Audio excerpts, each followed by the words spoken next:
Ry havana malala, tafara keto indray isika amin'ny alalan'izao fandaran'izao. Isaorantsika be dia be Andriamanitra noho izany. Ary matoky fa ho fotoana voatay ho antsika izao fotoana izao. Andeha hiaraka hivavaka indray isika mialohan'ny anokafantsika ny soratra masina.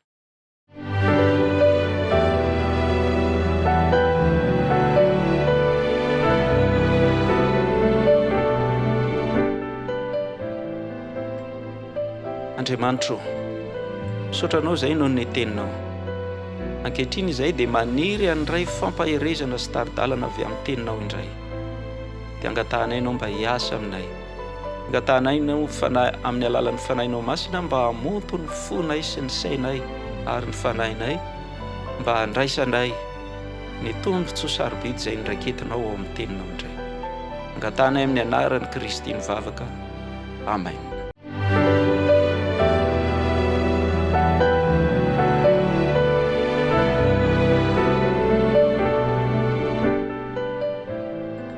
Ry havana malala, izay maharesy hoy ny tombontsika dia avelako hiaraka mipetraka amiko eo ambonin'ny seza fiandrianako tahaka ny nandreseko kosa sy ny arahako nipetraka eo amin'ny raika eo ambonin'ny seza fiandrianany. Izany teny fikasana izany no andao hifikiritsika indray androany. Ahoana indray Jesosy io ny ahatonga anay ho mpandresy miainga avy amin'izay voalazanao amin'ny soratra masina. Hiaraka amin'ny tantaran'i Abrahama isika androany. Inona teo amin'ny tantaran'i Abrahama no nahatonga azy ho mpandresy ary dia handray lesona avy amin'izay indray isika. Izao no voasoratra ao amin'ny Genesisy 12. Genesisy 12 vakiantsika ny andininy 1 ka hatramin'ny andininy 4. Ary hoy Jehova tamin'ny Abrahama, mandehana miala amin'ny taninao sy ny havanao ary ny trano rainao ankany amin'ny tany izay asehoko anao, dia hahatonga anao ho firenena lehibe aho sady hitay anao sy halehibe ny anaranao, ary ho fitahiana tokoa ianao, ary hita izay manisy soa anao aho fa hanozona izay manozona anao, ary aminao no hitahiana ny firenena rehetra ambonin'ny tany. Dia nandeha Abrahama arak'izay efa nolazain'i Jehova taminy, ary lotako mba niaraka taminy. Ry havana malala. Niantso an'i Abrahama tamin'ny fomba manokana Andriamanitra. Nandray antso manokana tamin'Andriamanitra i Abrahama. Io lay antso nataon'Andriamanitra tamin'ny Abrahama io no lazain'ny mpandinika ny soratra masina maro hoe io lay iraky ny filazantsara ao amin'ny testamenta taloha. Satria Kristy ihany koa dia nanao iraka mitovy amin'io, fa io zany aloha no niraisiny Abrahama, fa zao ny valiteny izay nomeny Abrahama eo amin'ny andininy 4, dia nandeha Abrahama arak'izay nolazain'i Jehova taminy. Ry havana malala. Ny antso Andriamanitra nanaiky ny antso i Abrahama ary dia isan'ireo izay voafidy nomen'Andriamanitra teny fikasana manokana mihitsy mba ho tanterahana aminy. Genesisy 15 tsy lavitra an'io dia izao no voalaza eo amin'ny andininy 1. Genesisy 15 ny andininy 1. Rehefa afaka izany dia tonga tamin'ny Abrahama ny teny Jehova tamin'ny fahitana ka nanao hoe, aza matahotra ry Abrahama, izao no ampinganao sy valim-pite lehibe indrindra ho anao. Ry havana malala, Andriamanitra mihitsy no nilaza tamin'ny Abrahama fa tsy tokony hatahotra izy, satria isan'ireo izay voafidy, voantso, voafidy ary dia nandresy tamin'izany antso izay natao izany. Andriamanitra nilaza hoe izaho no ampinganao sy valim-pite lehibe indrindra ho anao. Dia teny sasany dia milaza hoe ary ho lehibe indrindra ny valim-pite ho anao. Andao jerentsika akaikikaiky kokoa ny fiainan'i Abrahama. Izao no fomba ilazan'ny apôstôly Paoly azy. Io tantaran'i Abrahama io amin'ny Hebreo 2:10 dia ny andininy 9. Hebreo 1:12 ny andininy 9. Finoana no nanekeny Abrahama rehefa nantsoina hiainga kany amin'izay tany ho azony ho lova, ka dia niainga izy nefa tsy fantany izay alehany. Nanaiky Abrahama rehefa nantsoina. Ravina malala, antsoin'Andriamanitra amin'ny fomba maro samihafa ihany koa isika.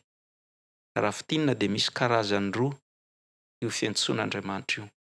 Ny anankiray dia ny antson'Andriamanitra mba handraisantsika ny famonjena, hialantsika amin'ny fiainana mahampanota antsika, fa hiaina kosa amin'ny fiainam-baovao ny mahazanak'Andriamanitra, mba ho isan'ireo voavonjy mandray an'i Kristy ilay hamonjy ny olona ho afaka amin'ny fahotana. Antso anankiray voalohany. Fa ny antso anankiray faharoa ihany koa dia antso ho an'ny olona rehetra mba hanao asa fanompoana hanompo an'Andriamanitra. Hanompo an'Andriamanitra amin'ny alalan'ny izay asa fanompoana iantsoan'Andriamanitra azy, mety ho amin'ny alalan'ny fanompoana ny hafa, fanompoana eo amin'ny fiangonana, fanompoana eo amin'ny fiarahamonina, asa fanompoana rehefa mety ho andraikitra iantsoan'Andriamanitra ny tsirairay avy. Ravina malala, i Abrahama rehefa nantsoin'Andriamanitra dia nanaiky izy. Ary izay ny tena tsy ambaratelony nampandresy any Abrahama.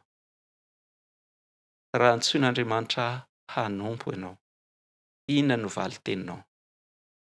Hebreo 1:12 dia manambara amintsika, 1 azafady, Hebreo 1:14 dia manambara amintsika ny asan'ny anjely, ny asa fanompon'ny anjely. Zao no voalaza eo, Hebreo 1:14, tsy fanahy manompo va izy rehetra, ny ray na hanao fanompoana ho an'izay handova famonjena. Raha jerentsika ny tontolo kevitra dia miresaka mikasika ny anjely, ny asan'ny anjely eto ny soratra masina. Dia voalaza fa fanahy manompo izy.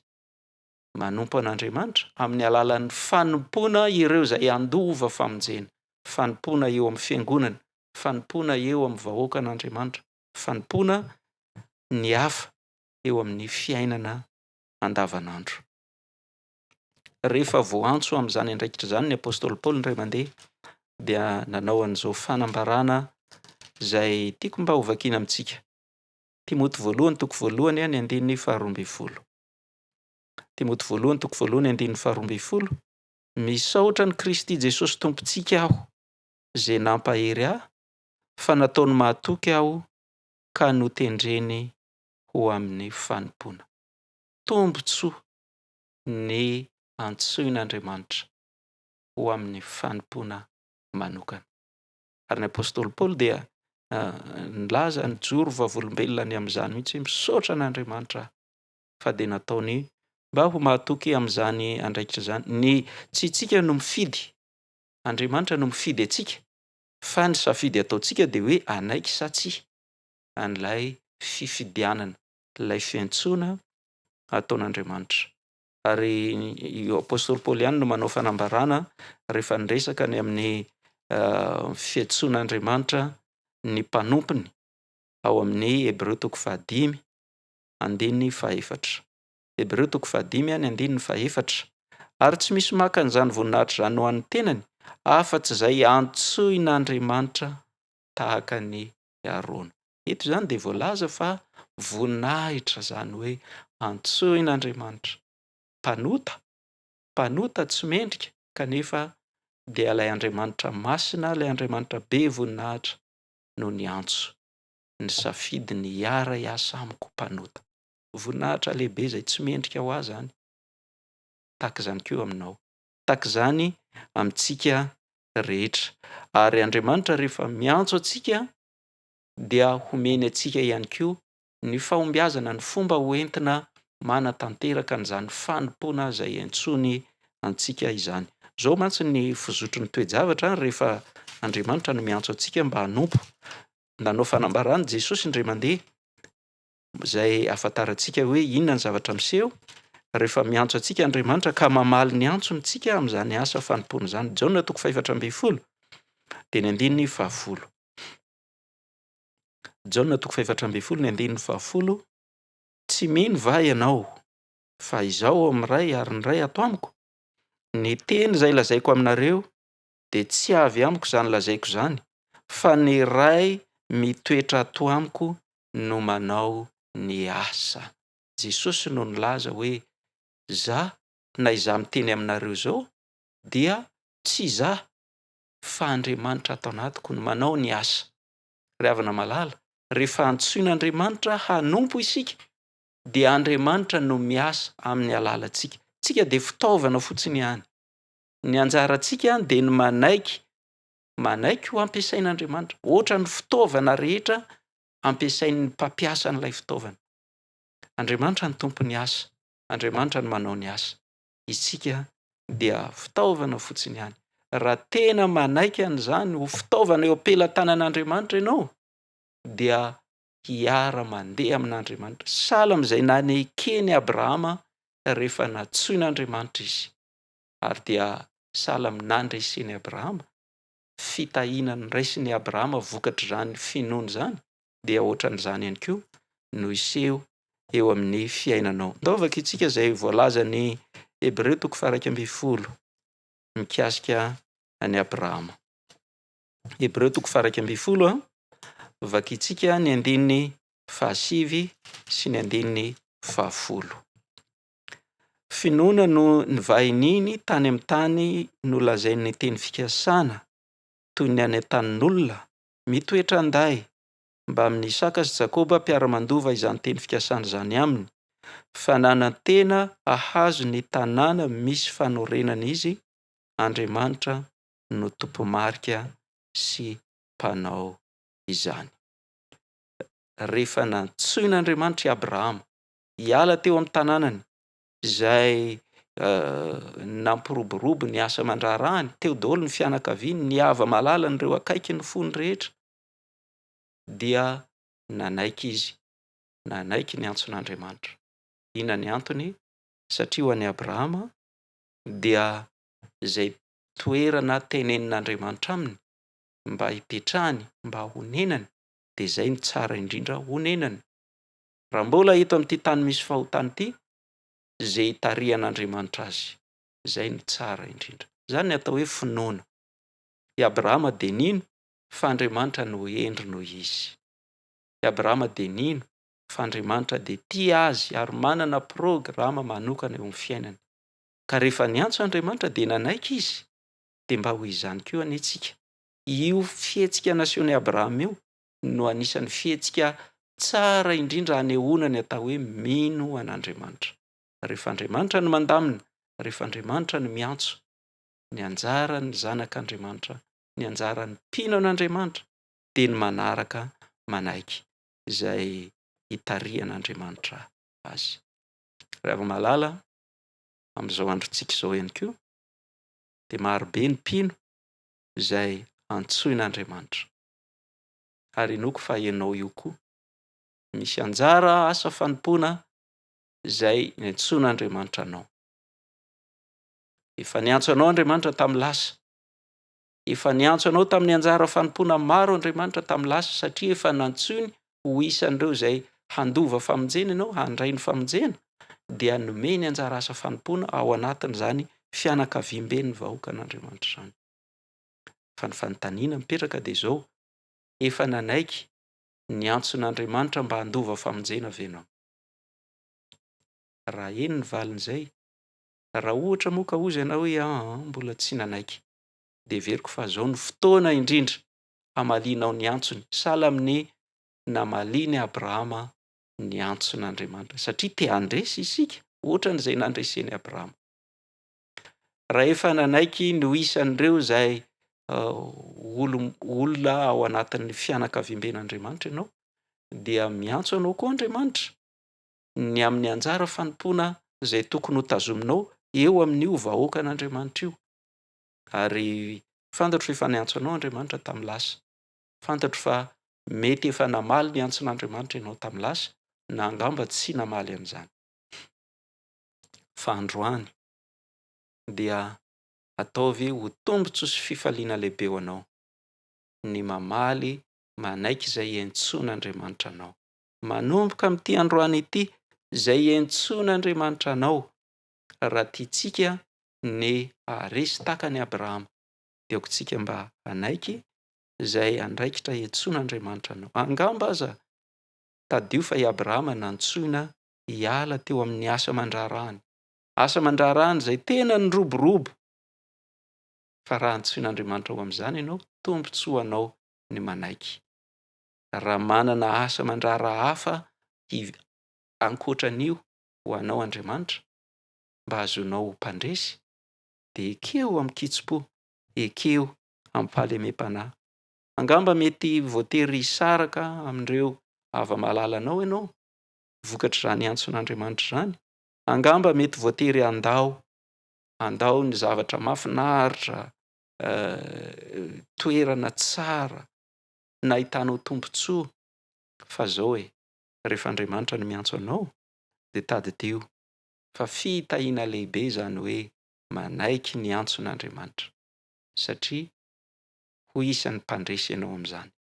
Handray izay mety ho faty antoka rehetra vokatry ny famalinan'Andriamanitra ho toy ny tombontsoa dia ho tanterahan'Andriamanitra aminao. Ilay teny fikasana lehibe indrindra lazain'ny tompontsika hoe izay maharesy dia avelako hiara mipetraka amiko eo ambonin'ny seza fiandrianako, dia tahaka ny nandreseko kosa sy ny arahako nipetraka amin'ny raiko eo ambonin'ny seza fiandrianana. Ho tena zava-misy eo amin'ny fiainako sy eo amin'ny fiainanao anay izany. Andeha hoentsika mibavaka izany.